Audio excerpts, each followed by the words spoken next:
Hey guys, Rob here from Rob's Retro Garage. Welcome back. If this is your first time joining me, then welcome. And if you're a returning viewer, then welcome back. I'm glad to have you. So yes, I'm on the floor. No, I have not fallen and can't get up, although I'm not that old yet, but maybe not too far off.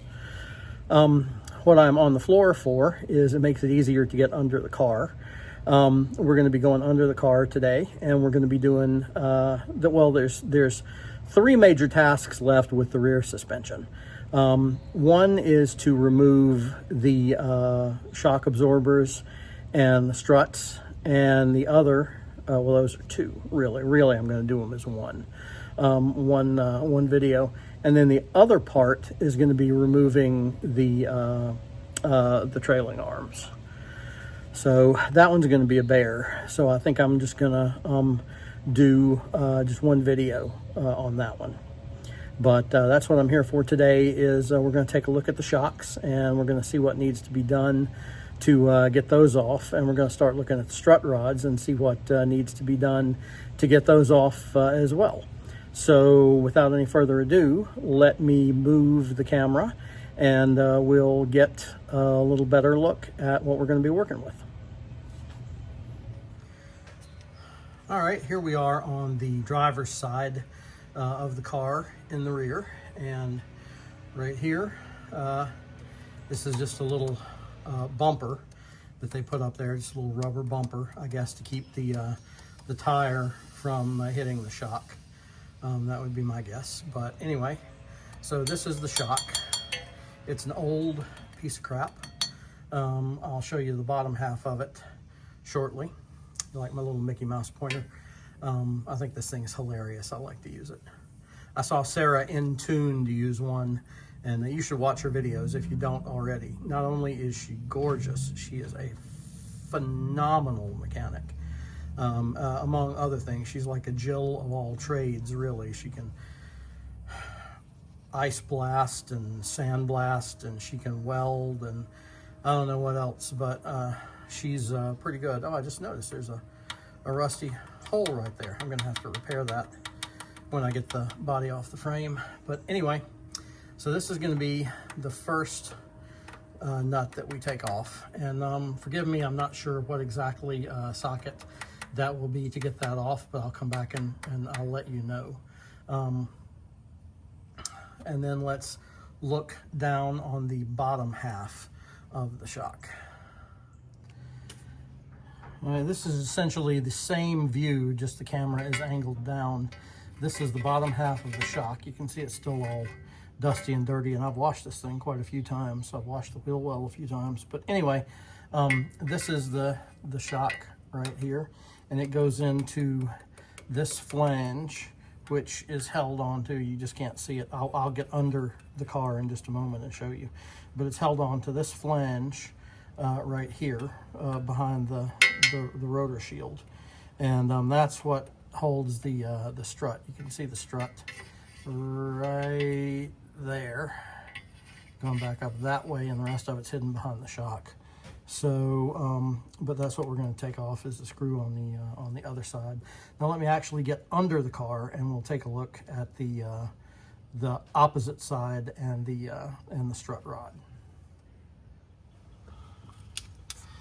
Okay, so here we are under the car, and you see we've got this castle nut right here that holds this part. Sorry, I'm having to use my hand instead of the stand. It's not high enough for this thing, or not low enough for this thing. But this is the bushing inside there that holds this strut in place. We'll look at more of it in a minute when I can get a better angle on it. Anyway, and there's the other nut that's holding the end of the shock absorber on.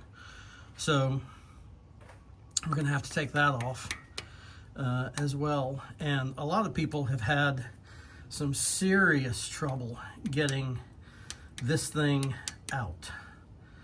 This is just a little piece that separates this whole thing right here. I'll try and put a picture of it what it actually looks like if it's clean and nice and new. I have some, so we'll take a look at those.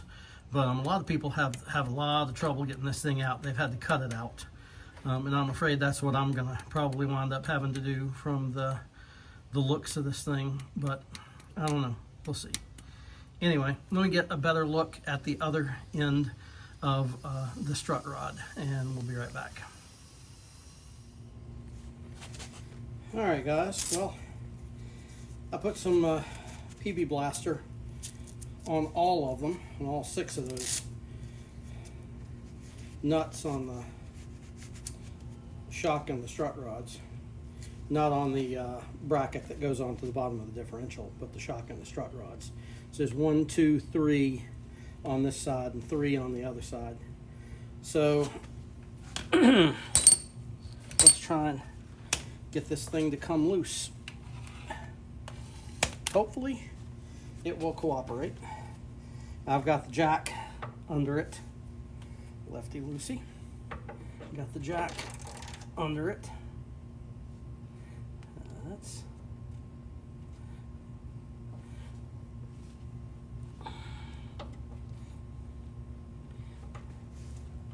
Let me play with this a minute.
It's another day. It's taken me a couple of days to get to a position where I can do this again. But right here, you see, this is the castle nut, the bolt, and the cotter pin that's holding on this assembly right here. I'm not exactly sure what to call this assembly, but it serves 2 purposes. One, it holds this this arm on. My Mickey Mouse pointer again. I love this thing. It holds the bushing for this arm on, and back here it holds the shock absorber. So last time we removed the shock, which is this thing right here. You can't see the rest of it, it's out of the frame. So I want to take off, there's a bolt that's right there, and you can't see it yet. I'll get you a better angle in a minute. But we want to take that bolt off, and then I can knock the shock off, and the shock is off that side.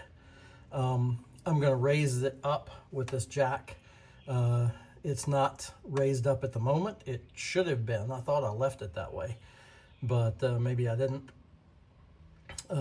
Anyway, I just want to make sure that it didn't drop when I took the shock loose from the top, and it did not, or at least if it did, it wasn't noticeable to me. So our next step in the process is to get this shock off, and then we'll go to the other side and we'll get the other shock off. Again, I don't know if we'll get that far tonight, but we certainly are going to try and get this bolt off and get that shock removed. So let me go ahead and get set up. I'll be back to tell you what size socket you'll need, and we'll go from there. All right, there's the nut that we're trying to get off to release the shock, and that shock is old, you know.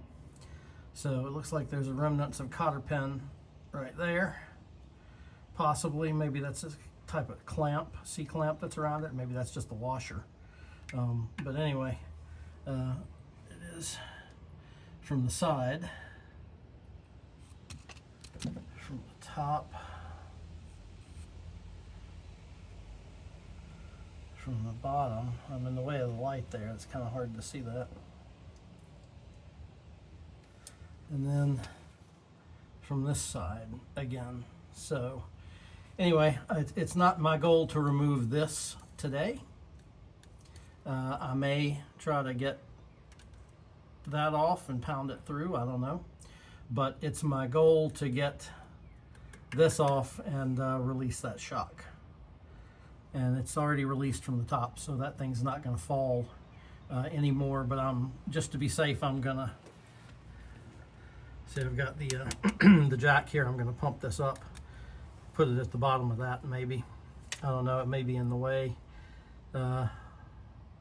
But anyway, I don't know that I'm going to be able to get a good angle with the setup that I have, so I may have to take this off and come back and just tell you all about it. But that appears to be a 3/4 inch nut. It's either 3/4 or it's 13/16. 3/4 is 12/16. The next step up is 13/16, right? So I got them both just to be sure. But we're gonna try and get that off, and I'll be back. Well, good news, I put that heavy duty torque wrench I have on there and that spun that sucker right off. Didn't shear off or anything. I was a little concerned about that, but hey, that's okay with me. All right, now let me see if I can knock that shock off. I should be able to do that. I hope I'll be able to do that one-handed. We'll see. Well, it sure enough did come off. Just a couple of whacks from a hammer and a screwdriver. I put the screwdriver in right there and just popped it a couple of times with a hammer, and it slid right off. So let's see if I can take a look at it under here. If I can get my hand out of the way. There it is. You're looking forward toward the front of the car. We're on the rear passenger side, looking forward. And there's the rest of the wheel assembly. So okay, so now I'm going to try and get the other side off. You've pretty much seen the process, so I don't think it'll be a very big deal to go over there and get that one off. At least let's hope that it's easier for me than it was this last time. Jack. So when I release that, it's going to drop a little bit, but the jack's going to hold it up. So let's go ahead and work on getting that that off. And remember, I said that the bolt is one size and the nut on the back is a completely different size. So I may have to change my my angle to get in there, and I don't know how much of this I'll be able to film, just because of the angle and the size of the tripod that my camera is mounted on. So we'll see if I can record removing this one. The other one was a pain in the ass, that was for sure. Hopefully this one will be a little smoother.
that little MFer right there, that was the problem.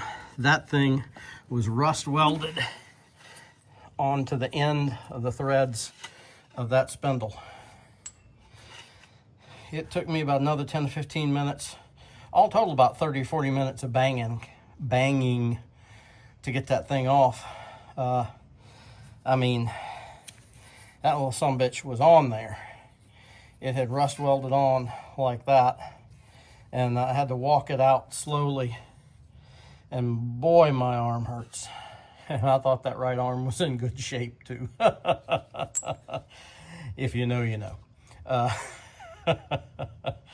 So, all right, well, that's going to be the end of this video. The next video, I'm going to remove these struts,